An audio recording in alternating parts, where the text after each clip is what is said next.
سبحان الله والحمد لله.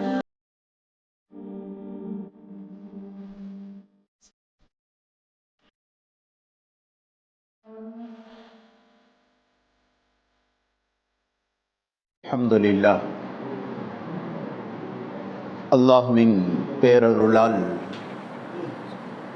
29வது இரவு தராவிஹ் தொழுகையை நாம் முடித்துவிட்டு அமர்ந்திருக்கிறோம். அல்லாஹ் ஜல்ல ஷானஹு வ தஆலா நம்முடைய இந்த அமல்களை கபூல் செய்து கொள்வானாக. மேலும் ஆர்வத்தோடும் தேட்டத்தோடும் அமல் செய்யக்கூடிய பாக்கியத்தை அல்லாஹ் நம் அனைவருக்கும் நசீபாக்குவானாக. அல்லாஹ் மனிதர்களை ஜோடி ஜோடியாக படைத்திருக்கிறான். மனிதர்கள் மாத்திரமல்ல, உலகத்தில் எல்லா பொருட்களையும் அல்லாஹ் ஜோடிகளாக படைத்திருக்கிறான். இரவு என்றிருந்தால் பகல் இருக்கும், ஆண் என்றிருந்தால் பெண் இருக்கும். இப்படியாக ஜோடி ஜோடிகளாக அல்லாஹ் படைத்திருக்கிறான். அப்போ இருபாலாருக்கு மத்தியிலே பொதுவாகவே அல்லாஹ் ஒரு ஈர்ப்பை வைத்திருக்கிறான். ஆண்களின் மீது பெண்களுக்கும், பெண்களின் மீது ஆண்களுக்கும் உண்டான ஒரு ஈர்ப்பை அல்லாஹ் இயற்கையாகவே ஏற்படுத்தியிருக்கிறார். வஜஅல்னா பைனக்கும் மவத்தத வரஹ்மா, கணவன் மனைவி இருவருக்கு மத்தியில் ஒரு பாசத்தையும் ஒரு ஈர்ப்பையும் நாம் தான் அவர்களுடைய உள்ளத்தில் ஏற்படுத்துகிறோம் என்று அல்லாஹ் சொல்கிறார். அப்ப பொதுவாகவே பெண் சமுதாயத்திற்கு அல்லாஹ் ஜல்ல ஷானஹு வ தஆலா இந்த ஈர்ப்பை தவறான வழிகளில் பயன்படுத்திவிடக் கூடாது என்பதற்காக வேண்டித்தான் அல்லாஹ் பெண்களை மறைவாக வைத்திருக்கிறான். பெண்கள் என்று சொன்னாலே அரபியில் மஸ்தூராத், அவர்கள் மறைக்கப்பட வேண்டிய பொக்கிஷங்கள் என்று சொல்லுவாங்க. உயர்ந்த பொருளை தானங்க போயிட்டு லாக்கருக்குள்ளே மறைப்போம். கீழே கிடக்கிற கல்லை எடுத்துகிட்டு போய் நம்ம பீரோடைய லாக்கரில் வைப்போமா? எந்த பொருள் மனிதர்களிடத்தில் உயர்ந்ததாக இருக்கிறதோ அதை பாதுகாப்பதற்காக என்ன செய்கிறோம்? ஒரு பீரோல், அதுக்குள்ள ஒரு லாக்கர், அந்த லாக்கருக்குள்ள இன்னொரு லாக்கர், இப்படியாக ஒரு தங்கத்தை உயர்ந்த பொருளாக இருப்பதற்காக வேண்டித்தான் பெண்களை மறைவாக மார்க்கம் வைத்திருக்கிறது.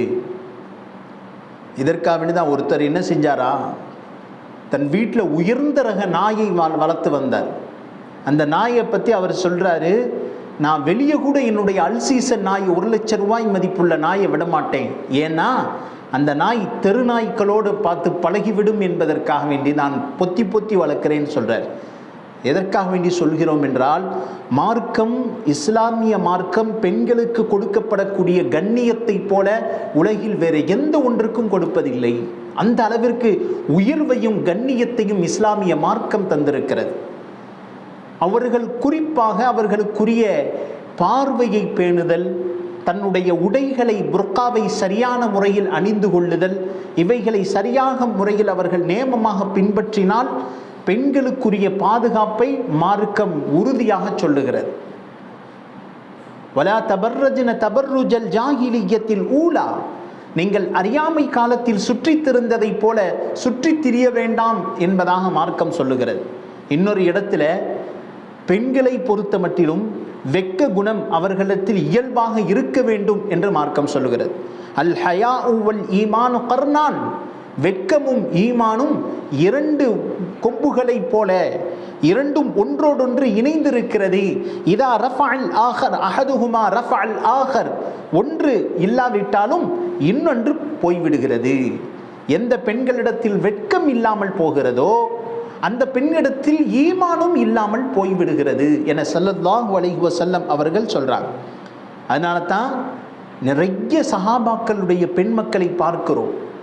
ஆயிஷா ரலியல்லாஹு அன்ஹா அவர்களிடத்தில் சொல்லப்பட்டுச்சான், ஹைருன் நிசாஇ நிசாஉல் அன்சார் கீல லிமாதா, பெண்களிலேயே சிறந்த பெண்கள் அன்சாரி தோழர்களுடைய சஹாபாக்களுடைய பெண்மக்கள் என்ற ஆயிஷா ரலியல்லாஹு அன்ஹா அவரிடத்தில் சொல்லப்பட்ட பொழுது ஒருவர் கேட்கிறார், எப்படி அதை சொல்லுகிறீர்கள் என கேட்கப்பட்ட பொழுது அவங்க சொல்லுவாங்க, பெண்கள் பர்தாவை அணியக்கூடிய வசனங்கள், பெண்களை நீங்கள் இது மாதிரி அந்நிய ஆண்களுக்கு முன்னால் வரக்கூடாது, உங்களுடைய சப்தங்களை உயர்த்தக்கூடாது என்ற வசனம் இறங்குவது ரசூலுல்லாஹ் இஷாவுடைய நேரத்தில் இறங்குச்சு. இஷாவுடைய நேரத்தில் இறங்குச்சு. இந்த நேரம் சஹாபாக்கள் தங்களுக்கு மத்தியில் குர்ஆனினுடைய வசனங்கள் இறங்குது. நபி ஸல்லல்லாஹு அலைஹி வஸல்லம் சஹாபாக்கள்கிட்ட சொல்றாங்க. அந்த நேரத்தில் பெண்கள் யாரும் இல்லை, பெண்கள் யாரும் இல்லை. ஆண்கள் தான் என்ன செய்வாங்க, ரசூலுல்லாஹ்விடத்தில் இறங்கிய வசனங்களை கொண்டு போய் வீட்டு பெண்கள்கிட்ட சேர்ப்பாங்க. அப்போ அடுத்த நாள் காலையில் அன்சாரி சஹாபாக்களுடைய பெண் மக்களை பார்த்தால் பெரும் பெரும் போர்வைகளை பொருத்தி கொண்டு ஃபஜருடைய தொழுகைக்கு அவர்கள் ஆஜரானார்கள். எந்த அளவுக்கு வருதுன்னு சொன்னால் ஆயிஷா ரலியல்லாஹு அன்ஹா சொல்கிறாங்க, அன்றைய நேரத்தில் குர்ஆனுடைய வசனம் இறங்கியது. அடுத்த நாள் சஹாபா பெண் மக்களை நான் பார்த்தேன், பெரும் பெரும் கருப்பு துணிகளை பொருத்தி கொண்டு, சில பெண்களிடத்தில் துணி இல்லாததின் காரணமாக 2-4 ஆடைகளை ஒன்றாக தைத்து அதை போர்வையை போல பொருத்தி கொண்டு மஸ்ஜிதிற்கு வருபவர்களாக நான் பார்த்தேன். அதனால் தான் அன்சாரி பெண்களை சிறந்தவர்கள் என பெருமானார் ஸல்லல்லாஹு அலைஹி வஸல்லம் சொல்லி காட்டுறாங்க. அப்ப ஆடையினுடைய பாதுகாப்பு, பெண்களுக்கு பார்வையினுடைய பாதுகாப்பு ரொம்ப முக்கியம். பொதுவாகவே ஷைத்தானினுடைய முதல் வேலை என்ன தெரியுமா, பெண்களுடைய உடலிலிருந்து ஆடைகளை கொஞ்சம் கொஞ்சமாக குறைக்க வேண்டும் என்று பார்ப்பான். ஆண்களுடைய சிந்தனையும் அப்படித்தான் தோட்டுவான், ஆடைகளை குறைக்க வேண்டும். அல்லாஹ் அல் குர்ஆனில் பதிவு செய்கிறான், வலா யஃப்தினன்னக்கும் ஷைத்தான் வயஹ்ருஜுன். அடுத்து சொல்லுகிறான், உங்களுடைய மூதாதையர்களை என்ன செய்கிறான், வலா யஃப்தினன்னக்கும் ஷைத்தான், ஷைத்தான் உங்களை குழப்பத்தில் ஆழ்த்தி விட வேண்டாம், குழப்பத்தில் ஆழ்த்தி விட வேண்டாம். அடுத்து அல்லாஹ் அல் குர்ஆனிலே இன்னொரு இடத்தில் சொல்லி காட்டுகிறான், உங்களுடைய மூதாதையர்கள் சய்யிதனா ஆதம் அலைஹிஸ்ஸலாத்து வஸ்ஸலாம் அவர்களை முதல் கட்டமாக வானுலகத்தில் குழப்பத்தை ஷைத்தான் மூழ்கடித்தான், குழப்பத்தில் மாட்டிக்கொண்டான். அடுத்து அவர்களுடைய ஆடை, சொர்க்கத்தினுடைய ஆடையை உருகப்பட்டது. அல்லாஹ் அல் குர்ஆன்ல பதிவு செய்கிறான், தங்களுடைய மர்மஸ்தானத்தை அவர்கள் காண்பிக்கப்பட்டார்கள். இப்படியாக ஷைத்தான் ஒவ்வொரு அடியான்களிடத்திலேயும் முதல் கட்டமாக அவர்களுடைய ஆடைகளை குறைப்பதற்கு யோசித்து கொண்டே இருப்பான். இப்போ நம்முடைய விஷயத்தில் ஆடை புர்காவை போடக்கூடிய விஷயத்தில் பெண்கள் கண்ணும் கருத்துமாக இருக்க வேண்டும். ஒரு நேரம் மூசா அலைஹிஸ்ஸலாம் அல்லாஹ்ட்ட கேட்கிறாங்க, யா அல்லாஹ், ஷைத்தான் என்னிடத்தில் வந்தான், வந்து கேட்குறான், யா மூசா, நான் அல்லாஹ்விடத்தில் மறுபடியும் பாவ மன்னிப்பை கேட்பேன், அல்லாஹ் என்னை மன்னிப்பானா? ஷைத்தான் கேட்டான். உடனே இந்த விஷயத்தை அல்லாஹ்ட்ட போய் கேட்குறாங்க, யா அல்லாஹ், ஷைத்தான் இப்படி வந்து என்னை கேட்டான், அவனை இதை மன்னித்து விடேன் என்பதாக மூசா அலைஹிஸ்ஸலாத்து வஸ்ஸலாம் கேட்கும் பொழுது அல்லாஹ் சொன்னான், ஃபைன்னஹு மல்ஊன், அவன் சபிக்கப்பட்டவன், ஒரே ஒரு விஷயத்தை செய்ய சொல்லு, நான் அவனை மன்னித்து விடுகிறேன். என்ன விஷயம் அல்லாஹ்? உயிரோடு இருக்கும்போது ஆதமிற்கு நான் சஜிதா செய்ய சொன்னேன், அவன் செய்யாமல் ஓடிவிட்டான், என் வார்த்தைகளை மீறிவிட்டான். இப்பொழுது ஆதமுடைய கபர் இருக்கிறது, அந்த கபரில் போய் சஜிதா செய்ய சொல், நான் அவனை மன்னித்து விடுகிறேன் என அல்லாஹ் சொல்லி அனுப்ப, வேகமாக செஞ்சிருவானே, அவனுக்கு ஒன்றும் பெரிய விஷயம் இல்லையே என்று மூசா அலைஹிஸ்ஸலாத்து வஸ்ஸலாம் வேகமாக ஷைத்தான்கிட்ட வந்து சொல்கிறாங்க, நீ உயிரோடு இருக்கக்கூடிய ஆதமுக்கு சஜிதா செய்யலை, இப்போ அல்லாஹ்வின் கட்டளை, அவருடைய கபருக்கு அல்லாஹ் சஜிதா செய்ய சொல்கிறான், நீ செய்து விட்டால் உன்னை மன்னிப்பதாக அல்லாஹ் வாக்குறுதி தந்து விட்டான் என ஷைத்தான் இடத்தில் சொல்லும் பொழுது ஷைத்தான் சொல்லுவானாம், உயிரோடு இருக்க ஆதமுக்கே நான் சஜிதா செய்யலை, அவர் இறந்த பிறகு நான் செய்வேனா என்று சொல்லிவிட்டு நான் செய்ய மாட்டேன் என திமிராக பேசினான். அவன் சபிக்கப்பட்டு போனான். பிறகு ஷைத்தான் சொன்னானா, எனக்காக வேண்டி நீ அல்லாஹ்விடத்தில் பரிந்து பேசினாய் என்பதற்காக உனக்கு ஒரு 3 விஷயங்களை நான் சொல்லித் தருகிறேன், எந்த இடத்தில் நான் இருப்பேனோ அப்படிப்பட்ட 3 விஷயங்களை உனக்கு நான் சொல்லித் தருகிறேன். சொல்லிட்டு சொல்றான், எந்த ஒரு தனி அறையில் ஆணும் பெண்ணும் தனித்து இருக்கிறார்களோ 3ஆவதாக அவரோடு நான் இருப்பேன் என்பதாக ஷைத்தான் சொல்றான். ஒரு பெண் அல்லது ஒரு ஆண் தனி அறையில் தனித்திருக்கும் பொழுது அவர்களோடு நான் இருப்பேன், அவர்களுடைய உள்ளத்தில் ஊசலாட்ட எண்ணங்களை நான் போட்டுக்கொண்டே இருப்பேன், அவர்கள் பாவத்தில் ஈடுபடும் வரைக்கும் அவர்களோடு நான் சேர்ந்தே இருப்பேன் என ஷைத்தான் சொன்னானா. எனவே நீங்கள் இது விஷயத்தில் உங்களுடைய சமுதாயத்திற்கு சேர்த்து விடுங்கள். அடுத்து ஷைத்தான் சொன்னா, போர்க்களம் நடந்து கொண்டிருக்கும் பொழுது புறமிடுகிட்டு ஓடுவதற்காக முஸ்லிம்களுக்கு நான் வார்த்தைகளை பேசிக்கொண்டே இருப்பேன். என் வார்த்தைகளை கேட்டு புறமுதுகிட்டு போர்க்களத்தை விட்டு ஓடி விடுவார்கள். உனக்கு பிள்ளை குட்டி இருக்கு, மனைவி மக்கள் இருக்கிறாங்க, நீ இதுக்கு இங்கே நிற்கிற, வேகமாக கிளம்பு என்ற ஆர்வமான வார்த்தைகளை சொல்லுவேன். அவன் புறமுதுகிட்டு ஓடுவான். போர்க்களத்தில் புறமுதுகிட்டு ஓடுவது இஸ்லாத்தின் பார்வையில் பெரிய குற்றம் என்பதாக எழுதப்பட்டிருக்கிறது. ஷைத்தான் அந்த எண்ணத்தை போடுவான். அடுத்து மூன்றாவதாக ஷைத்தான் சொல்லுவான், கணவன் மனைவி இரண்டு நபர்களுக்கு மத்தியில் சண்டை சச்சரவுகள் ஏற்படும் பொழுது அந்த இடத்தில் நான் நிற்பேன் என்பதாக சொல்லும். கணவன் ஏதேனும் வார்த்தையை அதிகமாக பேசுவதற்கு நான் சர்வசாதாரணமாக அவருடைய உள்ளத்தில் வார்த்தைகளை போட்டுக்கொண்டே இருப்பேன். ஒரு நேரத்தில் அவன் தலாக்கு விட்டு வெளியேறுவதைக்கும் அவனோடு நான் இருப்பேன் என்பதாக ஷைத்தான் மூன்று நிலைகளை சையதுனா மூசா அலைஹிஸ்ஸலாத்திற்கு சொல்லி காட்டுகிறான் என்றால் நாம் யோசித்து பார்க்கிறோம், எந்தெந்த இடங்களில் ஷைத்தான் இருப்பதாக சொல்றான். ஒரு பெண் ஒரு ஆண் தனித்திருக்கும் பொழுது எவ்வளவு பெரிய ஆளாக இருந்தாலும் ஷைத்தான் வழிகெடுப்பதற்குரிய சூழ்ச்சி வலைகளை அவன் பின்னிக்கொண்டே இருக்கிறான். அப்ப இதற்காக வேண்டிதான் என்ன சொல்றாங்க, பெண்ணாகப்பட்டவள் தன் பார்வையை தாழ்த்தி கொள்ள வேண்டும். அந்நிய ஆடவர்களோடு நீங்கள் சத்தமிட்டு ஒரு வார்த்தைகளை பேசினாலும் அவர் என்ன செய்வார், உள்ளத்தில் ஊசலாட்டங்களை ஷைத்தான் ஏற்படுத்துகிறார். பெருமான் ஸல்லல்லாஹு அலைஹி வஸல்லம் சஹாபாக்களோடு உட்கார்ந்துருக்காங்க. பெண்களில் சிறந்த பெண் யாருன்னு சஹாபாக்கள்கிட்ட ரசூலுல்லாஹ் கேட்கிறாங்க. ஒவ்வொரு தோழர்களும் ஒன்னொன்னு சொல்றாங்க. அதே சபையிலேயே நபி அவர்களுடைய மருமகன் அலி ரலியல்லாஹு அன்ஹு உட்கார்ந்திருக்கிறார். அலி ரலியல்லாஹு அன்ஹுக்கு ஒரு ஆசை, நமது மனைவி ஃபாத்திமா அம்மா, அதாவது ரசூலுல்லாஹுடைய மகளார், அவங்கள்ட்ட போய் கேட்டா நபி அவர்கள் நினைப்பதை போலத்தான் அவருடைய மகளாரும் நினைப்பாங்க. எனவே அவங்கள்ட்ட போய் கேட்டா சரியான பதில் சொல்லுவார்கள் என அலி ரலியல்லாஹு அன்ஹு ஒளிந்து கொண்டே மஸ்ஜிதை விட்டு வெளியே போயிடுறாங்க. போய் ஹதரத் ஃபாத்திமா ரலியல்லாஹு அன்ஹா இந்த கேள்வியை எடுத்து வைக்கிறார்கள். இந்த மாதிரி உங்களுடைய தந்தை பெண்களில் சிறந்த பெண் யார் என்று கேட்டால் நான் அதற்கு பதில் தெரியவில்லை, எனவே நீங்கள் சொல்லுங்கள் என்று சொல்லும் பொழுது ஹதரத் ஃபாத்திமா அம்மையார் சொல்லி காட்டுறாங்க, எந்த ஒரு பெண் தன்னை எந்த ஒரு அந்நிய ஆடவரும் பார்க்க கூடாது என்று நினைக்கிறாளோ அந்த அந்நிய ஆடவருடைய பார்வையை விட்டும் தன்னை மறைத்துக் கொள்கிறாளோ அவள்தான் சிறந்த பெண் என ஃபாத்திமா ரலியல்லாஹு அன்ஹா அவர்கள் சொல்ல இந்த பதிலை வேக வேகமாக எடுத்துக்கொண்டு அலி ரலியல்லாஹு அன்ஹு வருகிறார்கள். வந்து பெருமானார் இடத்தில் இந்த விஷயத்தை சொல்லுகிறார்கள். எந்த ஒரு பெண் தன்னை அந்நிய ஆடவர் பார்க்க கூடாது என்று தன் அழகை மறைத்துக் கொள்கிறாளோ அவள்தான் சிறந்த பெண் என சொன்னபோது பெருமான் ஸல்லல்லாஹு அலைஹி வஸல்லம் கண்டுபிடிச்சிட்டாங்க, இது என் மகள் ஃபாத்திமாவுடைய சிந்தனையை போன்றல்லவா இருக்கிறது என்று சொல்லி கொண்டிருக்கிறார். யோசித்து பார்க்கிறோம், ஒரு பெண் தன் அழகை மறைக்க வேண்டும், அதன் மூலமாகத்தான் இறை அச்சத்தை உண்டாக்க முடியும். எந்த ஒரு பெண் தன் அந்நிய ஆடவர்களுடைய அழகை வெளிப்படுத்துவதற்கு நினைக்கிறாளோ பெருமான் ஸல்லல்லாஹு அலைஹி வஸல்லம் சொல்றாங்க, ஐயு இம்ராத்தின் மஸ்ததாத், எந்த ஒரு பெண் தன் உடல்களில் நல்ல நறுமணம் பூசிக்கொண்டு இந்த நறுமணத்தை பூசிக்கொண்டு அந்நிய ஆடவர்களை கிராஸ் செய்கிறாளோ, நடந்து செல்கிறாள், அந்த இவளுடைய நறுமணத்தை மற்றவர்கள் நுகர்கிறார்கள் என்று சொன்னால் ரசூலுல்லாஹி ஸல்லல்லாஹு அலைஹி வஸல்லம் இந்த பெண்ணை பார்த்து சொல்லுகிறார்கள், ஃபஹிய ஸானியா, அவள் ஒரு விபச்சாரி என்றார்கள். எந்த ஒரு பெண் நல்ல நறுமணத்தை பூசிக்கொண்டு தன்னுடைய அலங்காரங்களை வெளிப்படுத்தியவாறு ஒரு ஆண்களினுடைய குழுவை கடந்து செல்கிறாள், அந்த ஆண் மக்கள் இந்த பெண்ணுடைய நறுமணத்தை நுகர்கிறார்களேயானால் அந்த பெண்ணை இவர்கள் பார்த்து ரசிக்கிறார்கள் என்றால் ஃபஹிய ஸானியா, இவள் ஒரு விபச்சாரி என்றார்களே பெருமானார்.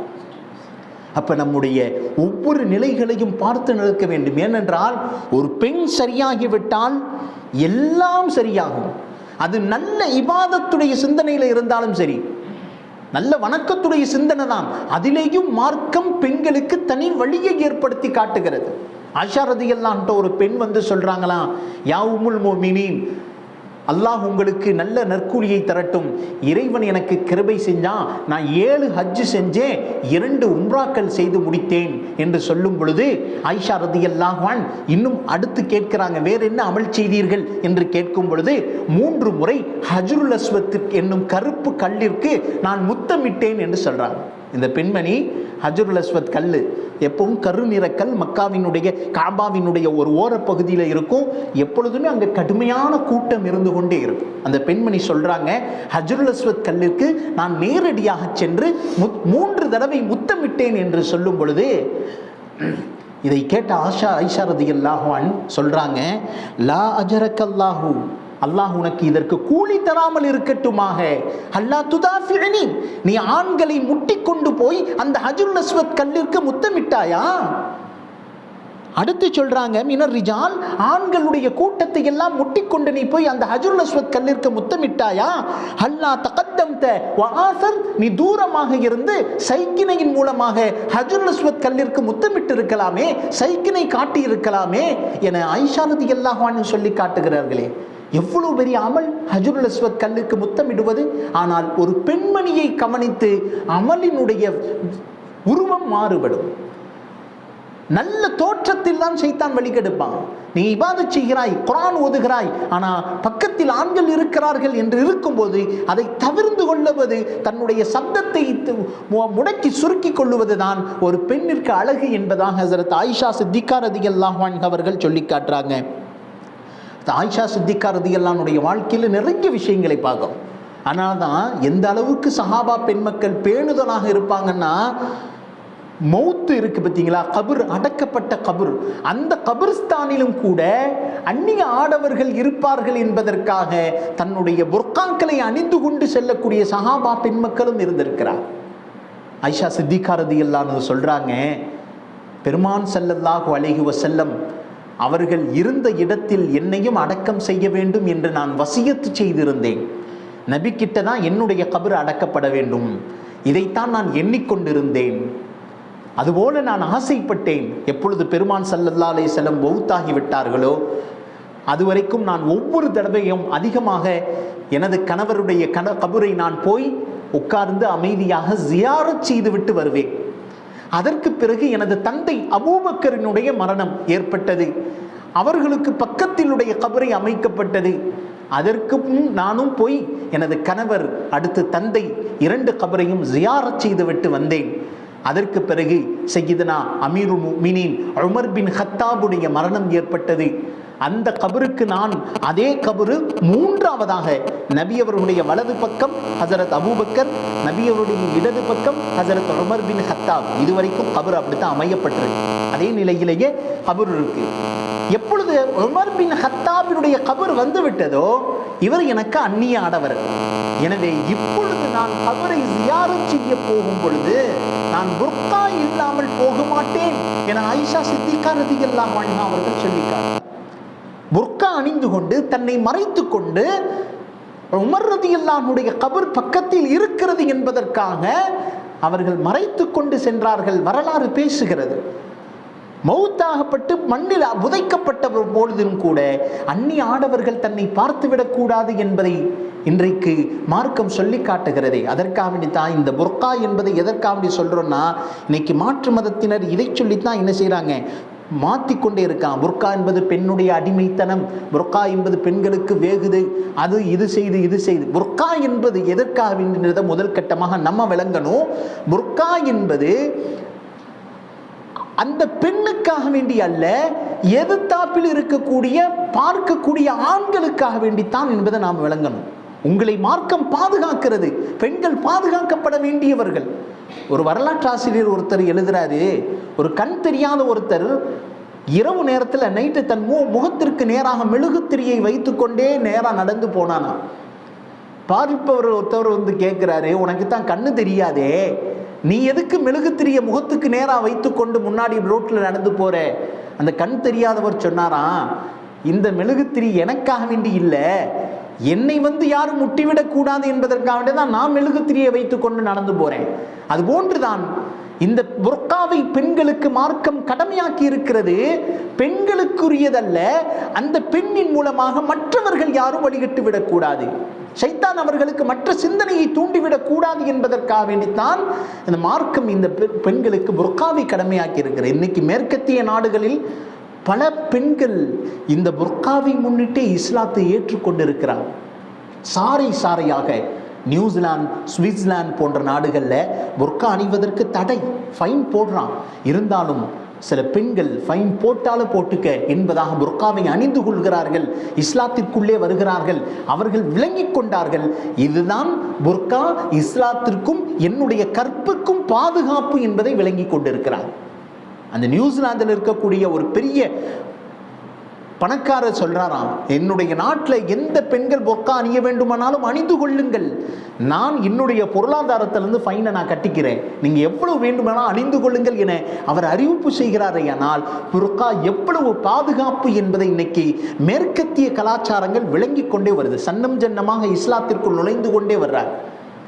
இந்தோனேஷியாவுடைய ஃப்ளைட்டு போகும் பொழுது அந்த மாடல் அழகி ஒருத்தி உட்கார்ந்துக்கிட்டு இருக்கா. பக்கத்தில் ஒரு பெண் புர்கா போட்டு அணிந்து கொண்டு உட்கார்ந்து இருக்கிறா.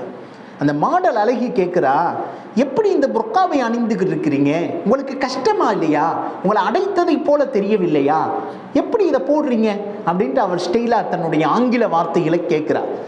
இந்த பெண் அவளுக்கு எப்படி புரிய வைக்க வேண்டும் என்பதை மிக அழகான முறையில் புரிய வைத்தாள். அங்கே அந்த பனிப்பெண் ஃப்ரூட்ஸ் பழங்கள் கொண்டு வந்துக்கிட்டு இருக்கா. அந்த பழங்கள்லேருந்து 2 பனானா வாழைப்பழத்தை எடுத்து 2 தட்டில் வைத்து ஒரு வாழைப்பழத்தை எடுத்து உரித்து கையை போட்டு பிசைஞ்சிட்டான். இன்னொரு வாழைப்பழம் அப்படியே ஃப்ரெஷ்ஷாக வச்சுட்டான். இப்போ 2 வாழைப்பழத்தை அவங்கள்ட்ட முன்னாடி காமித்து உங்களுக்கு எது பிடிக்குதோ எடுத்துக்கொள்ளுங்கள் என்று சொல்ல இவன் ஃப்ரெஷ்ஷாக இருக்க வாழைப்பழத்தை எடுத்தான். இதை எடுத்துக்கங்க, சீ சீ சீ அதை நான் தொட மாட்டேன் என்று சொல்லும் பொழுது அதே போன்றுதான் மார்க்கம் இந்த பெண்களை முழுவதுமாக தன்னை கவர் செய்து இருப்பதைத்தான் மற்ற ஆண்கள் விரும்புவார்கள். ஒரு பெண் தன் துணைவியாக முழுவதுமாக பாதுகாப்பான பெண்ணாக வர வேண்டும் என்று முழுவதுமாக கன்னித்தன்மையோடு இருக்க வேண்டும் என்பதைத்தான் எந்த ஒரு ஆணும் தன் ஜோடியாக ஆகுவதை விரும்புவான். அப்படி இல்லாம கை போட்டு மற்றவர்கள் பயன்படுத்தியதை போல மற்றவர்களுக்கு முன்னால் அலங்காரத்தை காட்டி தன்னுடைய கற்பை இழந்த எந்த ஒரு பெண்ணையும் ஒரு கண்ணியமான ஆண் விரும்ப மாட்டான். எனவே ஒரு ஆண் பாதுகாப்பான பெண்ணை விரும்புவான். அந்த பாதுகாப்பு தான் புர்கா என அந்த பெண்ணுக்கு அழகான வார்த்தையின் மூலம் விளக்கியதை அடுத்து அந்த பெண் தன்னுடைய தோற்றமாக புர்காவை அணிந்து மாற்றிக்கொண்டாள் என்று வரலாறு இன்னைக்கு புத்தகத்தில் எழுதுகிறார். யோசித்து பார்க்கிறோம். அல்லாஹ் ஜல்ல ஷானஹு வ தஆலா பெண்களை கண்ணியமான ஆடைகளுக்கு இந்த புர்காவை பயன்படுத்தி இருக்கிறான். எனவே இதை நாம் சரியான முறையில் பயன்படுத்துவது, புர்காவை முறையாக போட்டு தன்னுடைய அந்நிய ஆடவர்களை விட்டும் அல்லாஹ்விற்கென்று நாம் சஜிதாக்கள் அதிகமாக செய்யும் பொழுது அல்லாஹுடைய தொடர்புகளும் நெருக்கமாக ஆகிறது. காரணம், பெண்களுக்குரிய சஜிதாக்களுடைய சஜிதா சாதாரணமான சஜிதாக்கள் அல்ல. பெண்கள் அடம் பிடித்தாங்கன்னு சொன்னா அல்லாஹ்விட்ட இருந்து உதவி வாங்காம சஜிதாலேருந்து எந்திரிக்க மாட்டாங்க. அப்படிப்பட்ட பிடிவாத குணம் அந்த பெண்கள்கிட்ட இருக்கும். ஐஷா ரலியல்லாஹு அன்ஹா அவருடைய வாழ்க்கையில பார்க்கிறோம். அது போல ஃபாத்திமா ரலியல்லாஹு அன்ஹா ஒரு சமயம் அலி ரலியல்லாஹு கவலையில் வருவாங்க. கேட்டாங்க, ஃபாத்திமா ரலியல்லாஹு என்ன கவலையில் இருக்கிறீங்க?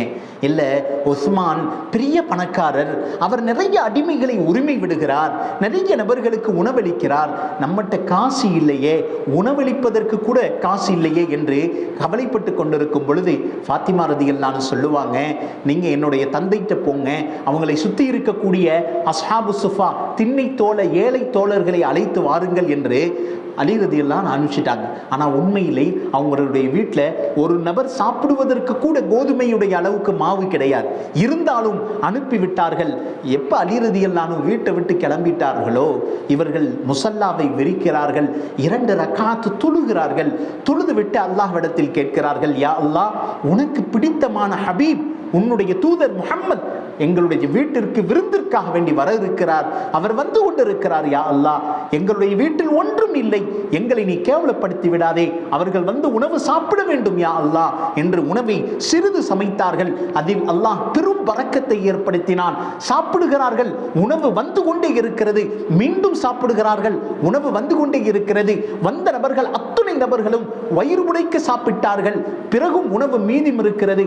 வந்தவர்கள் எல்லாம் சாப்பிட்டுட்டு கை கழுவிட்டு சொன்னாங்களாம், ஃபாத்திமா இவ்வளவு அழகா சமைப்பார்களா, இப்பொழுதுதான் எங்களுக்கு தெரியும் என்று துஆ செய்து விட்டு சென்றார்களே. அல்லாஹ்வினுடைய உதவி வாங்காமல் பெண்கள் சஜ்தாவில் இருந்து எந்திரிக்க மாட்டார்கள். ஆனால் சஜ்தா செய்பவர்கள் தான் ரொம்ப குறைவு. சஜ்தாக்களை நாம் அதிகமாக்கி கொண்டே செல்ல வேண்டும்.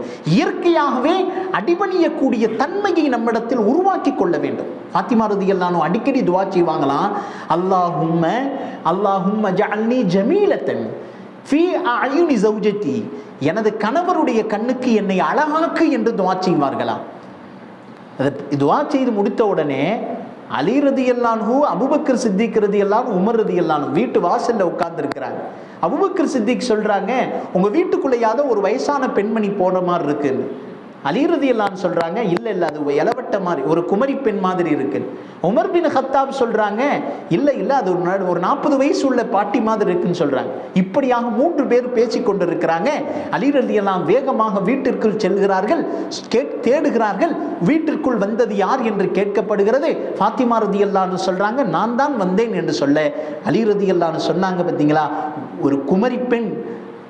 அந்த துஆ ஃபாத்திமா ரலியல்லாஹு அன்ஹா சொல்லி காட்டுறாங்க, நான் இப்படி அல்லாஹ்விடத்தில் துஆ கேட்டேன், எனது கணவருக்கு என்னை அழகானவளாக காட்டு, வயது குறைந்த குமரி பெண்ணாக காட்டு என்று துஆவை நான் செய்தேன். அதனால் அல்லாஹ் இந்த துஆவை அங்கீகரித்தான். மற்ற அந்நிய ஆடவர்களுடைய கண்களுக்கு அல்லாஹ் எனக்கு வயோதிகத்தை போல காட்டு, அவர்களுடைய பார்வையிலிருந்து எனது அழகை மறைத்து விடு என்று துஆவை செய்தேன். இந்த துஆவை அல்லாஹ் கபூல் செய்தான். எனவேதான் அல்லாஹ் இவருடைய வாழ்க்கையில் சந்தோஷத்தையும் நிம்மதியையும் வைத்திருந்தான். அப்ப உண்மையான முறையில் அல்லாஹ்விற்கு அடிபணியக்கூடிய பெண்களாக நாம் இருக்குமே ஆனால் அல்லாஹ்வினுடைய உதவியை நேரடியாக பெற்றுக்கொண்டே இருக்கலாம். தொடர்ந்து இது போன்ற அல்லாஹ்வினுடைய உதவியை பெறக்கூடிய நன்மக்களாக அல்லாஹ் நம் அனைவர்களையும் கபூல் செய்து கொள்வானாக. அல்லாஹ்வின் பேரருளால் 30வது தின தராவீஹ் தொழுகையை நாம் பரிபூர்ணப்படுத்திவிட்டு அமர்ந்திருக்கிறோம். அல்லாஹ் ஜல்ல ஷானஹு வ தஆலா எப்படி நமக்கு தராவீஹை நிரப்பமாக தந்தானோ அதுபோல் நோன்பினுடைய கூலிகளையும் அல்லாஹ் நமக்கு நிரப்பமாக தந்தருள் புரிவானாக. இதேபோல் நோன்பாளிகளுக்கென்று உரித்தான ரய்யான் என்னும் சுவனபதியின் வாசலில் அல்லாஹ் நம் அனைவர்களையும் பிரவேசிக்க செய்வானாக. அல்லாஹ் ஜல்ல ஷானஹு வ தஆலா குர்ஆனிலே பல்வேறு இடங்களில் நிறைய அருட்கொடைகளை அல்லாஹ் சொல்லிக்கொண்டே வருகிறார். நிறைய அருட்கொடைகள், அதிலும் குறிப்பாக மனித சமுதாயத்தை நேர்வழிப்படுத்துவதற்கென்று அல்லாஹ் சில வழிமுறைகளை அல்லாஹ் தந்திருக்கிறார். ஷைத்தான் விண்ணுலகத்திலிருந்து தூக்கி எறியப்படுவதற்கு முன்னதாக அல்லாஹ்விடத்தில் சபதம் எடுத்தான், மனித குலத்தை நான் நரகத்தின் பக்கம் இழுத்து கொண்டு செல்லுவேன், ஒருவரையும் நான் விட்டுவிட மாட்டேன் என்பதாக அல்லாஹ்விடத்திலே சபதம் எடுத்தான். அல்லாஹ் சொன்னான், என்னுடைய அடியார்களில் சில நல்ல அடியார்கள் இருப்பார்கள், அவர்களை உன்னால் வழி கெடுக்கவே முடியாது. அப்ப ஷைத்தான் சபதம் எடுத்த போது அல்லாஹ்விடத்தில் கேட்டானாம், நான் வழிகெடுப்பதற்கு நீ ஒத்துக்கொண்டிருக்கிறாய், நீ சரி என்று சொல்லி இருக்கிறாய், எனவே வழிகெடுப்பதற்குரிய பொருட்கள் சாதனங்கள் எனக்கு தேவை, ஒன்று மட்டும் எனக்கு கொடு என்று சொல்லப்பட்டவுடன் அவனுக்கு சாதனங்கள் காட்டப்படுகிறது. முதல் தடவையாக இசை கருவிகளை ஷைத்தான் முன் சமர்ப்பிக்கப்படுகிறது. அவன் மறுத்து விடுகிறான், எனக்கு இசை கருவிகள் எல்லாம் வேண்டாம். உலகத்தினுடைய ஆசைகள், காசு பணங்கள், துன்யாவினுடைய அலங்காரத்தை காட்டப்படுகிறது. அவன் மறுத்து விடுகிறான், வேண்டாம். ஒவ்வொன்றாக கடை காட்டப்பட்டவுடன் கடைசியாக ஷைத்தானுக்கு முன்னால் அல் இம்ரஅத் பெண்ணை காட்டப்படுகிறது. ஷைத்தான் ஒத்துக்கொள்கிறான், இது ஒன்று போதும், எனக்கு மனித சமுதாயத்தை வழிகெடுப்பதற்கு இது ஒன்று போதும் என்று சொல்லிவிடுகிறார். அப்ப பெண்களை வைத்து இன்றைக்கு முழு உலகமும் இயங்கிக் கொண்டிருக்கிறது. மனிதனுடைய இயல்பாகவே அல்லாஹ் ஒரு பசியை வைத்திருப்பான். உடலுக்கு தேவையான ஒரு பசி இருக்கிறது, உள்ளத்திற்கு தேவையான ஒரு பசி என்று இருக்கிறது, ஆன்மீகத்திற்கு தேவையான ஒரு பசி இருக்கிறது, கல்புக்கு தேவையான பசி. இன்றைக்கு இந்த பசியைத்தான் பல நபர்கள் பலகீனமாக பயன்படுத்தி கொண்டிருக்கிறார்கள். மனிதனுக்கு தேவையான சில பசிகள் ஆன்மீக பசி என்று சொல்லுவார்கள். இதை பல நபர்கள் துஷ்பிரயோகம் செய்து அதன் மூலமாக பணம் சம்பாதிக்கக்கூடிய வழியை ஏற்படுத்தி கொள்றார். இன்னைக்கு அதை நம்பி பல கூட்டங்கள் சென்று கொண்டே இருக்கிறது. உடல் ரீதியான பசி, இதை நம்பி இன்றைக்கு பல கூட்டங்கள். இன்னைக்கு எந்த ஒரு விளம்பரத்தை எடுத்தாலும் பெண்ணுடைய போட்டோ இல்லாம அவனால கொடுக்க முடியல. எல்லா விளம்பரத்திலேயும் எங்களுக்கு பெண்களுடைய மாயையை வைத்து இன்றைக்கு ஷைத்தான் அலங்கரித்து காட்டிக்கொண்டே இருக்கிறான். இதுதான் உண்மை. ஒரு போலியான பிம்பத்தை ஷைத்தான் கொண்டு வந்து கொண்டே இருப்பானாம். பெருமான் ஸல்லல்லாஹு அலைஹி வஸல்லம் அவர்கள் சொல்லி காட்டினார்கள், இன்னி அகாஃபு மா தரக்து அபர்ரு மின் ஃபித்னதம் மினர் ரிஜால். எனக்கு பின்னால் நான் ஆண்களுக்கு கொடுக்கப்படக்கூடிய சோதனைகளில் பெண்களுடைய சோதனையை நினைத்து நான் பயப்படுகிறேன் என்றார்கள் ஸல்லல்லாஹு அலைஹி வஸல்லம். நான் என்னுடைய சமுதாயத்திற்கு முழு உலகம் திறந்து கொடுக்கப்படுவதை நான் பயப்படுவதில்லை. அவர்களுக்கு நியாமத்துக்கள் கொடுக்கப்படும், ஆனால் நான் பயப்படுவது பெண்களை வைத்துத்தான் என்றார்கள் ஸல்லல்லாஹு அலைஹி வஸல்லம். எதுவரைக்கும் பெண் மக்கள் சஹாபாக்களினுடைய வழியில் வரவில்லையோ, தன்னுடைய மனோ இச்சையின்படி அல்லது இப்பொழுதுள்ள நடிகைகளின்படி தன் வாழ்க்கையை அமைத்துக் கொள்கிறார்களோ, மிகப்பெரிய குழப்பத்திற்குள் தள்ளப்படுகிறார்கள். ஃபாத்திமா அம்மையாருடைய வாழ்க்கையை படிக்க வேண்டும். சஹாபா பெண்மணிகள், ஹதீஜா அம்மையாரினுடைய தியாகங்களை நாம் பார்க்க வேண்டும். ஆயிஷா சித்திகா ரலியல்லாஹு அன்ஹுடைய வரலாற்றை நம்முடைய பெண் மக்கள் எடுத்து பார்க்கும் பொழுது, ஒரு பெண் சரியாகிவிட்டால் நிச்சயம் அந்த பெண்ணின் பரக்கத்தினால் அந்த குழந்தைகள் சரியாகிவிடும். அந்த குழந்தையின் பரக்கத்தினால் அந்த வீடு சரியாகும். அந்த வீட்டின் பரக்கத்தினால் அந்த தெரு சரியாகும். அந்த தெருவின் பரக்கத்தினால் அந்த ஊர் சரியாகி போகும். ஒரு பெண் முழு ஊர் ஹிதாயத்திற்கும் காரணமாகி விடுகிறார். சின்ன சின்ன சேவைகளின் மூலமாக அல்லாஹ்வினுடைய பொருத்தத்தை பெற்றுக் கொள்கிறார். எப்பொழுது ஒரு பெண் தான் அல்லாஹ்வின் பக்கம் அடிபணியவில்லையோ, தன் அல்லாஹ்வோடு பொறுப்பாக தன் முழுவதையும் ஒப்படைத்து விடுகிறாளோ, அவளுடைய சின்ன சின்ன சேவைகள் முழு உலகத்திற்கும் ஹிதாயத்திற்கு காரணமாகி விடுகிறது. நிறைய வரலாறுகளை நீங்கள் பாருங்கள். வீட்டில் இருந்து கொண்டே நிறைய சேவைகள், பல நபர்களுக்கு ஹிதாயத்திற்கு காரணமான பெண் மக்கள் ஏராளம். வரலாற்றை எடுத்து பார்த்தா தெரியும். முஹையிதீன் அப்துல் காதிர் ஜீலானி ரஹ்மத்துல்லாஹி அலைஹி மிகப்பெரிய நாதா. இன்றைக்கு இந்தியாவில் பல பல பல மாநிலங்கள் இஸ்லாத்தை ஏற்றுக்கொள்வதற்கு அவருடைய சேவையை இன்றைக்கு மறக்கவே முடியாது. பல பள்ளிகள் அவர்களுடைய பெயரை இன்று வரையும் ஞாபகப்படுத்தி கொண்டிருக்கின்றனவே. அவர்கள் ஒரு மஜ்லிஸில் பேசினால் அன்றைக்கு அந்த மஜ்லிஸ் முழுவதும் இஸ்லாத்தின் பக்கம், ஈமானினுடைய போதனைகள், அவருடைய ஒவ்வொரு வார்த்தைகளுக்கு இடையிலும் அல்லாஹ் ஒளியை பரப்பி இருந்து கொண்டிருந்தான். உள்ளத்தை திறந்து கொடுக்கக்கூடிய வார்த்தைகளை அவங்க பேசுவாங்க. அவங்க தாயார் இந்த சிறு வயனாக இருக்கும்போது கல்வி கற்பதற்காக வேண்டி ஒரு நாட்டிற்கு அனுப்பி வைக்கிறாங்க. அந்த நாட்டிற்கு தான் கல்வி கற்பதற்காக வேண்டி போவாங்க. ஈராக்குடைய தேசம். படைகள் இந்த நேரத்தில் ஊர் மக்களோடு சேர்ந்து அனுப்பி வைப்பாங்க. அந்த நேரத்தில் பையனுக்கு செலவிற்கு தேவைப்படுமே என்று 10 தங்க நாணயங்களை உள்பையில் வைத்து தைத்து அனுப்புறாங்க. அங்க போய் எடுத்துக்கொள்ளட்டும், கீழே எதுவும் விழுந்துடக்கூடாது. தைத்து அனுப்பும்போது சொல்றாங்க, எவ்வளவு கஷ்டமான சூழ்நிலையிலும் நீ பொய் சொல்லக்கூடாது. தாய் சொன்ன உபதேசம் பிள்ளையினுடைய அந்த பிஞ்சு உள்ளத்தில் பதிந்து போனது. கூட்டத்தோடு பயண கூட்டமாக அந்த சிறுவன் செல்லுகிறான். 7 வயது மதிப்புள்ள அந்த சிறுவன் போகிறான். போகக்கூடிய வரையில் ஒரு வனாந்தர காட்டிலே அந்த பயண கூட்டத்தை தாக்குவதற்கு ஒரு கொள்ளை கூட்டம் வந்துவிட்டது. சுத்திலும் முடக்கிருச்சு. உங்கள்கிட்ட இருக்க பொருட்கள் எல்லாம் எடுத்து வைங்க, இல்லைன்னா உங்க உயிர் போய்விடும். எல்லோரும் உயிர் பயத்தில் தன் வைத்திருந்த எல்லா பொருட்களையும் எடுத்து முன்னால வைத்துட்டாங்க. வைத்து மூட்டை கட்டுவதற்கு முன்னால் அந்த கொள்ளை கூட்ட தலைவன் சொல்லுகிறான், வேறு ஏதாவது வைத்திருக்கிறீர்களா, உண்மையை சொல்லுங்க என்ற வார்த்தை சொன்னவுடன் உள்ளிருந்து அந்த சிறுவனுடைய சப்தம் வருகிறது, என்னிடத்தில் 10 தங்க நாணயங்கள் இருக்கிறது. எல்லாரும் விலகி பார்த்தா அந்த சிறுவன், அந்த அந்த கொள்ளை கூட்ட தலைவன் அவனை அருகே அணைத்து சொல்றா, தம்பி நீ சொல்லாம இருந்திருந்தால் கூட இந்த காசு உன்கிட்ட கையில வந்திருக்கும், எதற்காக வேண்டி சொன்னாய் என்று அந்த சிறுவனிடத்தில் கேட்கும்போது அந்த சிறுவன் அப்துல் காதிர் ரஹ்மத்துல்லா சொல்லி காட்டுறாங்க. அந்த சிறுவன் சொன்ன வார்த்தை, என் தாய் எக்காரணத்தை கொண்டும் பொய் சொல்லக்கூடாது என்று சொல்லி வளர்த்தார்கள். நீ பொய் சொன்னால் உன்னை இறைவன் தண்டிப்பான் என்று சொன்னார்கள். சொன்னதுதான் மாத்திரம். அதற்கு பிறகு அவனுடைய தலைவனுக்கு குற்ற உணர்ச்சி வந்து விட்டதாம். இவ்வளவு சிறுவனுக்கு இவ்வளவு பேணுதலா?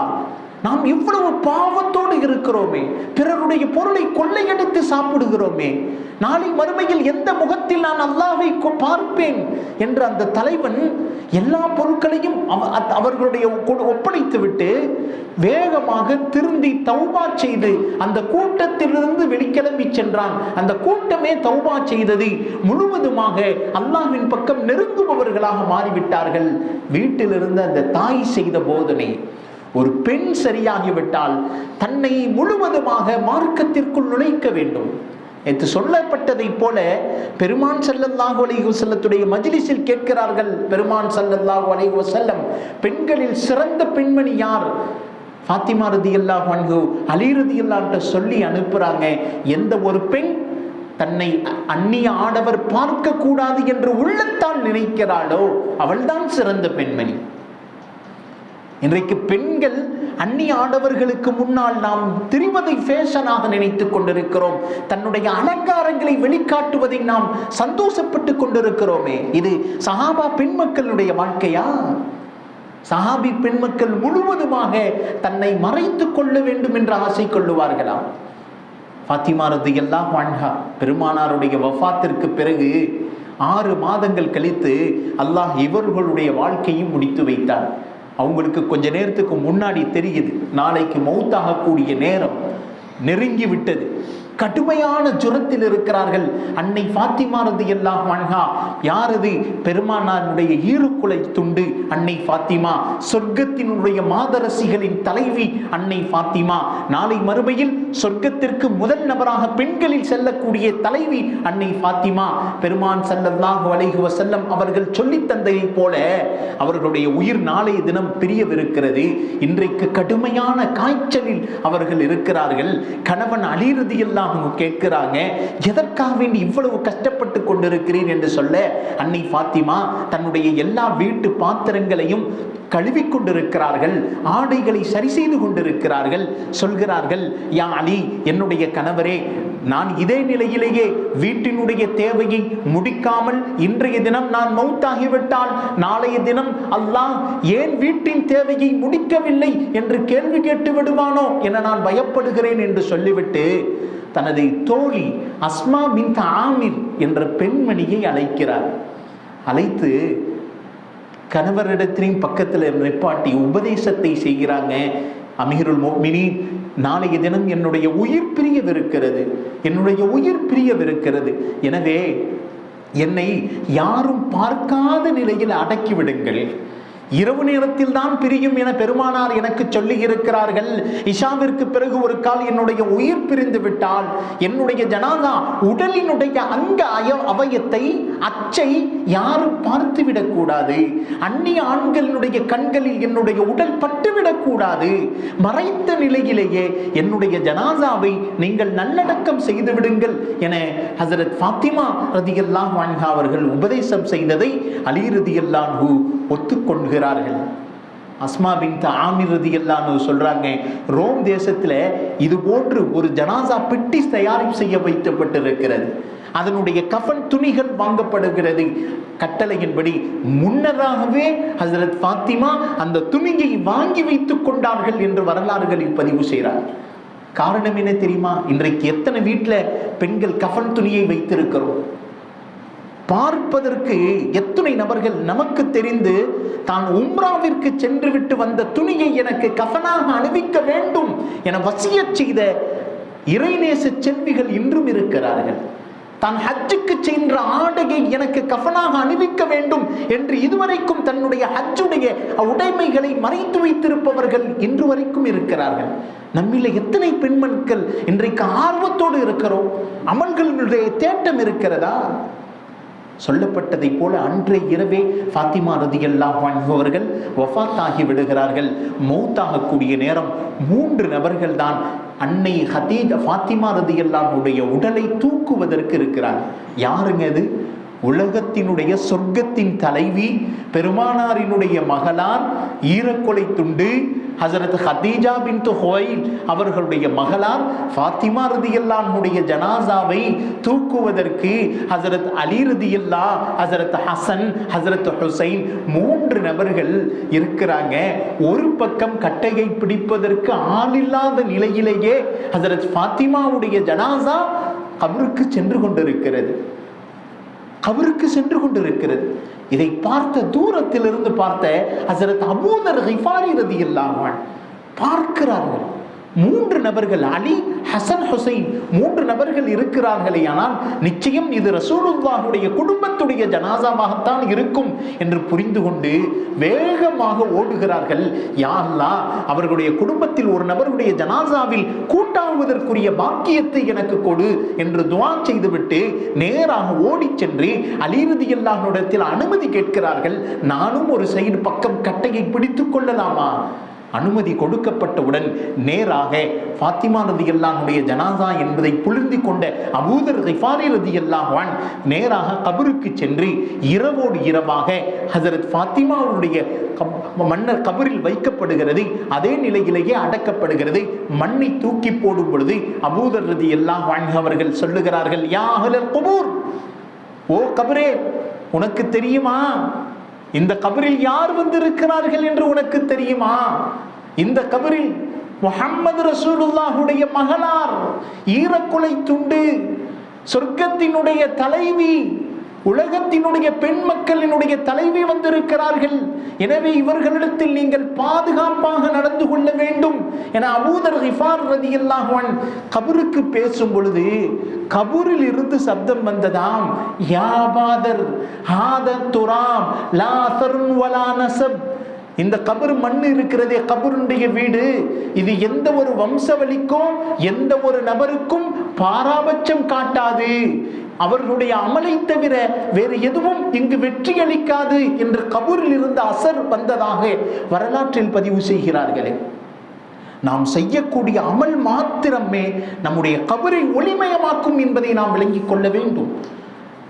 எத்தனை நபர்கள் இன்றைக்கு பெண் மக்கள் தவறான வழிகளில் ஈடுபட்டு பல நபர்களோடு, கொள்கைக்கு மாற்றமான பல நபர்களோடு ஓடுகிறார்கள். யோசித்து பார்க்கிறோம். இவர்கள் நினைவில் வைக்க வேண்டும், தீனுடைய வாழ்க்கை, புர்காவுடைய பர்தாவுடைய பேணுதல், இவை மாத்திரமே ஒரு பெண்ணுக்கு பாதுகாப்பை தரும் என்பதை நாம் விளங்கிக் கொள்ள வேண்டும். சஹாபா பெண் மக்களுடைய வரலாற்றை நீங்கள் பாருங்கள், படித்து பாருங்கள். அஸ்மா பின்த் அபீ பக்ரா, முஃமினத்து தாஇயா, பல பெண்களை சஹாபாக்களுக்கு பெருமான் ஸல்லல்லாஹு அலைஹி வஸல்லம் பட்டப்பேர் வைத்தாங்க. அல்லாஹ்வே ஒரு பெண்ணுடைய குடும்பத்தை பார்த்து சிரிக்கிறானா. பெருமானார் சொன்னாங்க, லஹிகல்லாஹு ஃபீ உஸ்ரத்திகி, உன் குடும்பத்தை பார்த்து அல்லாஹ் நேற்றிரவு சிரித்தானம்மா. யார் அது? பெருமானாருடைய சபையில் ஒருவர் வந்து உட்காருகிறார், ஒரு பயணி. பெருமானாரிடத்தில் ரசூலுல்லாஹுடைய வளமை என்னவென்றால், யாராவது இவருக்கு உணவு கொடுப்பீர்களா கேட்பார்கள். பெருமானார் அதே போல ஒரு தோழரை அழைத்து சொன்னாங்க, இவரை வீட்டிற்கு அழைத்து போய் உணவு கொடுத்து விடுங்கள் என்று சொல்ல, இவர் சம்மதம் மறுக்க முடியாமல் அவரை அனுப்பி வீட்டிற்கு கூட்டி அழைத்து கொண்டு வருகிறார். வீட்டு வாசலில் அவரை நிப்பாட்டிவிட்டு மனைவியிடத்தில் சொல்லுகிறான், பெருமான் நம்பி என்னை அனுப்பி இருக்கிறார்கள், வீட்டில் ஏதேனும் உணவு இருக்கிறதா என்று சொல்ல, அந்த பெண்மணி சொல்லுகிறார், சொல்லுகிறார், ரசூலுல்லாஹ் அனுப்பினார்களா? அல்லாஹ் மீது சத்தியமாக நம்முடைய குழந்தைக்கு தேவையான ஒரு ரொட்டியின் மாவை தவிர வீட்டில் ஒன்றும் இல்லை. என்ன செய்வது? ஆலோசனை செய்கிறார். மனைவி சொல்லுகிறாள், பாருங்க, எந்த ஒரு பெண்ணிடத்தில் தீன் வந்து விட்டதோ அந்த பெண் பெருமானார் அனுப்பிய விருந்தாளிகளை கண்ணியம் செய்வதற்கு எப்படி திட்டமிடுகிறாள் பாருங்க. மனைவி சொல்லுகிறாள், ஒன்றும் பிரச்சனை இல்லை, நான் ஒரு ரொட்டியை சுட்டு விடுகிறேன், சுட்டுவிட்டு நான் எல்லோரும் சேர்ந்து உட்கார்ந்து உணவு விரிப்பில் உட்கார்ந்து விடுவோம், நான் விளக்கை சரி செய்வதை போல அணைத்து விடுகிறேன், வந்த விருந்தாளி வீட்டில் நிறைய உணவு இருக்கிறது என்று சாப்பிட்டு போகட்டும் என திட்டமிடுகிறார்கள். இதே போன்றே மனைவி விளக்கை சரி செய்வதை போல அணைத்து விடுகிறார். வந்த விருந்தாளி வீட்டில் நிறைய உணவு இருக்கு போல என்று ஒரு ரொட்டியை நன்றாக சாப்பிட்டு விட்டு கிளம்பி விடுகிறார். இந்த விஷயம் அல்லாஹ்விற்கு பிடித்து போனது. அல்லாஹ் ரசூலுல்லாஹ்விடத்தில் பேசுகிறார், பெருமானாரே, நீங்க ஒரு தூதுவரை அனுப்பினீர்கள், வஹைக்கல்லாஹு ஃபீ உஸ்ரத்திகி. பெருமானார் அந்த பெண்ணை அனுப்பி கேட்டார்கள், நேற்றிரவு நீ செய்த இந்த சின்ன தியாகத்தை பார்த்து அல்லாஹ் உன்னுடைய குடும்பத்தை பார்த்து சிரிக்கிறான் அம்மா. அல்லாஹ்வை சந்தோஷப்படுத்தக்கூடிய பெண் மக்கள் சஹாபாக்கள்ல இருந்தார். ஹவுலா பின்த் சாலபாவுடைய வரலாற்றை நாம் மறந்துவிடக் கூடாது. யாரது இந்த ஹவுலா பின்த் சாலபா? அந்த பெண் வாய் திறந்து பேசினாங்கன்னா அல்லாஹ் காது தாழ்த்தி கேட்பானா? அப்படிப்பட்ட பெண் மக்கள் இருந்திருக்கிறார். அல்லாஹ் கேட்பானா? பெருமானார் அந்த பெண்ணுக்கு பட்ட பேர் வைத்தார்கள், அது சமி அல்லாஹு கவுலஹா ஹவுலா பின்த் சாலபா. அவர் பெண் வாய் திறந்து பேசினால் அல்லாஹ் கேட்பான். அப்படிப்பட்ட பெண்களும் இருந்திருக்கிறார்கள். என்ன செய்தார்கள் அவர்கள் தெரியுமா? அல்லாஹ்வோடு நேரடியான தொடர்பு, பாங்கு சொல்லப்பட்டால் உடனே தொழக்கூடிய பெண் மக்களாக, ஒரு சின்ன தேவை ஏற்பட்டால் அல்லாஹ்விடத்தில் கேட்கக்கூடிய பெண் மக்களாக இருந்திருக்கிறார். இந்த பெண்ணும் கணவனும், ஹவுலா பின்த் சாலபாவுடைய கணவன், ரெண்டு பேரும் சந்தோஷமாக வாழ்ந்து கொண்டிருக்கும் பொழுது அந்த கணவன் ஒரு சின்ன பிரச்சனைனால அந்த பெண்ணை ஒரு வார்த்தையை சொல்லி திட்டிவிட்டார். என்ன வார்த்தை? தனக்கு மஹரமான ஒரு நபரை கொண்டு ஒப்பிட்டு விட்டார். நீங்க அவர் மாதிரி, அவர்னா அத்தாவை கொண்டோ அல்லது தம்பியை கொண்டோ ஒப்பிட்டு விடுவது. இதற்கு அரபியில் என்ன சொல்லுவாங்க? திகார் என்று சொல்லுவாங்க. திகார்ன்றதும் என்னன்னா, தனக்கு மஹரமான ஒரு நபரை கொண்டு ஒப்பிடுவது. எந்த ஒரு நபரை திருமணம் செய்வது கூடாதோ அந்த நபரை கொண்டு ஒப்பிடுவது திகார்னு சொல்லுவாங்க. இதற்கு என்ன சட்டம்? அது வரைக்கும் இன்னும் சட்டம் இறங்கலை. அப்போ எப்பொழுது ஒப்பிட்டு விட்டாரோ இந்த பெண்மணி நேராக ரசூலுல்லாஹ்ட்ட போறாங்க. யார் ரசூலுல்லாஹ், என் கணவன் கொஞ்சம் கோபத்துல இது மாதிரி வார்த்தையை சொல்லிட்டார், ஒப்பிட்டு விட்டார், இது மாதிரி அப்படின்னு சொல்லிட்டார். இதுல ஏதாவது சட்டம் இருக்கிறதா, எதுவும் பிரச்சனைகள் இருக்கிறதா யார் ரசூலுல்லாஹ்? பெருமானிடத்தில் கேட்கப்பட்ட போது ரசூலுல்லாஹ் சொன்னாங்க, இன்னும் சட்டம் வரவில்லை. அப்ப என்ன செய்யறது யார சொல்லுது? இப்ப சட்டம் வரும் வரைக்கும் நீங்க இரண்டு நபர்களும் தனிமையில பிரிந்துருங்க. அந்த பெண்ணுக்கு மனசு கேட்கல, கணவன் மீது இருக்கக்கூடிய பிரியம் மனம் கேட்கல. என்ன செய்யறாரு? இந்த பெண் மறுபடியும் போறாங்க. யார சொல்லலாம், என் கணவன் தெரியாமல் அப்படி சொல்லிவிட்டார். பெருமானார் சொன்னாங்க, இன்னும் சட்டம் வரவில்லை அம்மா. இந்த மறுபடியும் போகிறாங்க. மறுபடியும் வீட்டுக்கு போயிட்டு கொஞ்ச நேரம் இருந்துட்டு மறுபடியும் வர்றாங்க. இப்படியே வந்து வந்து வந்து வந்து போய்கொண்டே இருக்கிறாங்க. கொஞ்ச நேரத்தில் வசனம் இறங்குகிறது. அது சமி அல்லாஹு கவுலல்லதி துஜாதிலுக ஃபீ ஜௌஜிஹா வ தஷ்தகி இலல்லாஹ். திட்டமாக நபியே, தன் கணவனுடைய விஷயத்தில் உன்னிடத்தில் வந்து வந்து போகக்கூடிய அந்த பெண்மணியின் சத்தத்தை அல்லாஹ் கேட்கிறான். சொல்லிட்டு அல்லாஹ் அடுத்து சொல்றான், வல்லாஹு யரா யஸ்மஉஹுமா. இதனுடைய சட்டம் என்ன தெரியுமா? இதனுடைய சட்டம் இப்படிப்பட்ட நபர்களுக்கு உணவளிப்பது, இப்படிப்பட்ட ஏழைகளுக்கு ஆடைகளை அணிவிப்பது, அல்லது ஒரு சில நபர்களுக்கு நோன்பு நோற்பது, இது போன்ற சட்டத்தை அல்லாஹ் தொடர்ந்து சொல்லிக்கொண்டே வந்தான். அதற்கு பிறகு இவர்கள் தௌபா செய்துவிட்டு இரண்டு நபர்களும் சேர்ந்து கொள்ளலாம், எதுவும் பிரச்சனைகள் இல்லை என அல்லாஹ் தொடர்ந்து சட்டத்தை அனுப்பித்தான். பிறகு பெருமான் ஸல்லல்லாஹு அலைஹி வஸல்லம் அந்த பெண்மணியை அழைத்து சொல்றாங்க, உனக்கு அல்லாஹ் வசனத்தை இறக்கி விட்டான். சொன்னாங்க, உன்னுடைய பேச்சை அல்லாஹ் கேட்கிறான். உலகத்திலேயே நடமாடக்கூடிய சொர்க்கவாதியை பெருமானார் சொல்லி காட்டினார்களே. இந்த வயதான பெண்மணி, இந்த பெண் சந்தோஷமாக வாழ ஆரம்பித்தார்கள். காலங்கள் கழிகிறது, பெருமானாருடைய காலங்கள் முடிகிறது. ஹஜ்ரத் உமர் ஃபாரூக் ரலியல்லாஹு அன்ஹுடைய ஆட்சி ஆரம்பமாகிறது. அவர்களுடைய பெரும் படை மைதானத்திலே சென்று கொண்டிருக்கும் பொழுது ஒரு வயசான பாட்டி படையினுடைய தன்னுடைய கம்பை காட்டி படையை நிறுத்துகிறாள். நிப்பாட்டினாலும் உமர் ரலியல்லாஹு அன்ஹுடைய படை வேகமாக நின்று விட்டது. நின்றுட்டு பக்கத்தில் இருக்கக்கூடிய யஹ்யா ரலியல்லாஹு அன்ஹு, என்ன பாட்டி, ஏன் எங்களை படையை நிப்பாட்டுறீங்க? அந்த வயதான பாட்டி சொல்லுகிறார், யா அமீருல் முஃமினீன் இத்தகில்லாஹ், ஓ அமீருல் முஃமினீன் உமர் அவர்களே, அல்லாஹ்வை நீங்கள் அஞ்சிக் கொள்ளுங்கள் என உபதேசம் செய்யும் பொழுது யஹ்யா ரலியல்லாஹு அன்ஹு பக்கத்தில் நின்று சொல்றாங்களா, யாரை பார்த்து நீங்கள் அல்லாஹ்வை பயப்படும்படி சொல்லுகிறீர்கள்? தன் வாழ்க்கையே அல்லாஹ்விற்கென அர்ப்பணம் செய்த உமரை பார்த்தா நீங்கள் இப்படி சொல்லுகிறீர்கள் என்று கேட்கும் பொழுது உமர் பின் கத்தாப் ரலியல்லாஹு அன்ஹு யஹ்யாவை பிடித்து தடுத்து நிற்பாட்டுகிறார்கள். யா யஹ்யா, அந்த பெண் யார் தெரியுமா? அந்த பெண் தான் கது சமிஅல்லாஹு கௌலஹா, எந்த ஒரு பெண் வாய் திறந்து பேசினால் அல்லாஹ்வே கேட்பான் என்று ரசூலுல்லாஹ் சொன்னார்களே, அப்படிப்பட்ட கௌலா பின்த் ஸஅலபா தான் இந்த மூதாட்டி. அல்லாஹ்வே கேட்கும் பொழுது இந்த உமர் கேட்காமல் இருப்பானா? நீங்கள் எனக்கு உபதேசம் சொல்லுங்கள், நான் கேட்கிறேன் என அந்த பாட்டியின் உபதேசத்தை முழுவதுமாக தலையை குனிந்த வண்ணமாக உமருடைய படை முழுவதும் செவியுற்றதாக வரலாற்றில் பதிவு செய்கிறார். அல்லாஹ்வுடைய தொடர்பு பெண் மக்களுக்கு இருந்து விட்டால் முழு உலகத்தையும் அல்லாஹ் அவர்களுடைய வசமாக மாற்றி விடுவான். அந்த அளவிற்கு அல்லாஹ்வுடைய தொடர்பை நாம் ஏற்படுத்திக் கொள்ள வேண்டும். அல்லாஹ்வுடைய நெருக்கத்தை நாம் ஏற்படுத்திக் கொள்ள வேண்டும். நம்முடைய பிள்ளைகளை தீனை ஊட்டி வளர்க்க வேண்டும், தீனை ஊட்டி வளர்க்கணும். சமீபங்கள்ல நிறைய பெண்கள் தீனுடைய வாழ்க்கையில வந்து விட்டார். தீனை ஒவ்வொரு குழந்தைகளுக்கும் சொல்லணும், உனக்கு ரிஸ்க் தர்றது நான் இல்லை, அல்லாஹ் தருகிறான், அத்தா தரல அல்லாஹ் தருகிறான் என்பதை ஊட்டி ஊட்டி வளர்க்கும் பொழுது ஒரு நேரத்தில் பிள்ளைகளுடைய உறுதி அல்லாஹ்வின் பக்கமே மாறியது. அல்லாஹோடு இணைகிறார்கள், எல்லா விஷயங்களும் அல்லாஹோடு மாறிவிடுகிறது. இப்ப தீனுடைய வாசம் வர வேண்டும், தீனுடைய தொடர்புகள் இருக்க வேண்டும். பெண் மக்கள் தீனுடைய தொடர்பு வந்துவிட்டால் நிச்சயம் அல்லாஹ் இந்த உலகிலேயும் அவர்களை அல்லாஹ் சந்தோஷமாக வைத்திருக்கிறார், நாளை மறுமையிலேயும் அல்லாஹ் அவர்களை சந்தோஷமாக வைத்திருக்கிறார். காரணம் என்ன சொல்றாங்க? ஒரு பெண் மட்டும் தீனுடைய எல்கையில் வரவில்லை என்று சொன்னா தன்னோடு இருக்கக்கூடிய 40 ஆண்களை அவள் நரகத்திற்கு இழுத்துச் செல்லுகிறாள் சொல்றாங்க. நரகத்திற்கு இழுத்து செல்லுகிறார். காரணம், பெண்ணுக்கு குறிப்பான தீனை நாம் கொடுக்க மறந்துவிட்டால் அவர்கள் நரகத்திற்கு இழுத்து செல்லக்கூடியவர்களாக மாறுகிறார்கள். பெருமான் ஸல்லல்லாஹு அலைஹி வஸல்லம் அவர்கள் சொன்னார்களே, குன்து ரஅய்துன்ன அக்ஸரம் மினன் அஹ்லி நிஸா, நான் அதிகமாக நரகத்தில் பெண்களை பார்த்தேன். கீல், கேட்கப்பட்டது, யா ரசூலல்லாஹ் லிமாதா, எதற்காக வேண்டி பெண்களை பார்த்தீர்கள்? சொன்னாங்க ரசூலுல்லாஹி ஸல்லல்லாஹு அலைஹி வஸல்லம், அன்தும் துயுலின், அவர்கள் அதிகமாக சாபமிடுகிறார்கள், தன்னுடைய பிள்ளைகளை அவர்கள் சபிக்கிறார்கள்.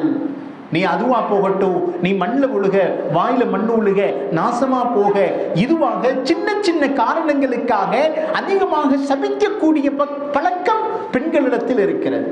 அடுத்து ரசூலுல்லாஹ் சொன்னாங்க, வயக்ஃபுர்னல் அஷீர், தன்னுடைய கணவனுக்கு அவர்கள் மாறு செய்கிறார்கள். இந்த 2 காரணத்திற்காக வேண்டி நான் அதிகமாக நரகில் பெண்களை பார்த்தேன் என பெருமான் ஸல்லல்லாஹு அலைஹி வஸல்லம் அவர்கள் சொல்லி காட்டுகிறார்கள். பெண்ணுடைய சமுதாயம் அல்லாஹ் மிகப்பெரிய கண்ணியமான சமுதாயமாக அல்லாஹ் வைத்திருக்கிறார். தன்னுடைய முழுவதுமாக நாம் தீனில் நுழைந்தால் மாத்திரமே அல்லாஹ் ஜல்ல ஷானஹு வ தஆலா பெண்களை உயர்த்தி கொண்டே செல்லுகிறார். பல நபர்களுடைய பெண்களின் சேவைகளை நாம் பார்க்கிறோம்.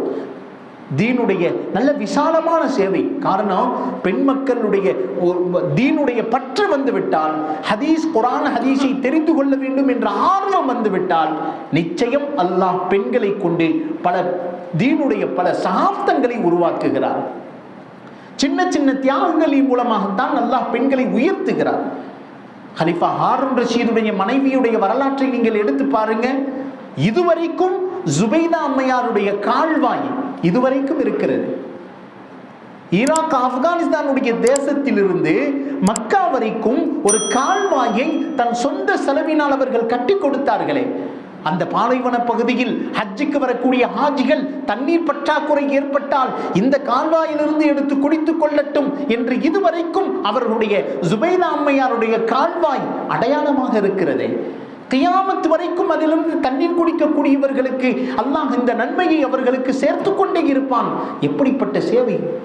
அப்ப தன்னுடைய இயற்கையான குணம் அல்லாஹ்வோடு தொடர்பை ஏற்படுத்தி கொள்வதால் மூலமாகத்தான் இந்த பெண்களை அல்லாஹ் உயர்த்தி கொண்டே வருகிறார். எனவே அப்படிப்பட்ட மிக உன்னதமான சூழ்நிலையை அல்லாஹ் ஜல்ல ஷானஹு வ தஆலா நம்முடைய பெண் மக்களுக்கு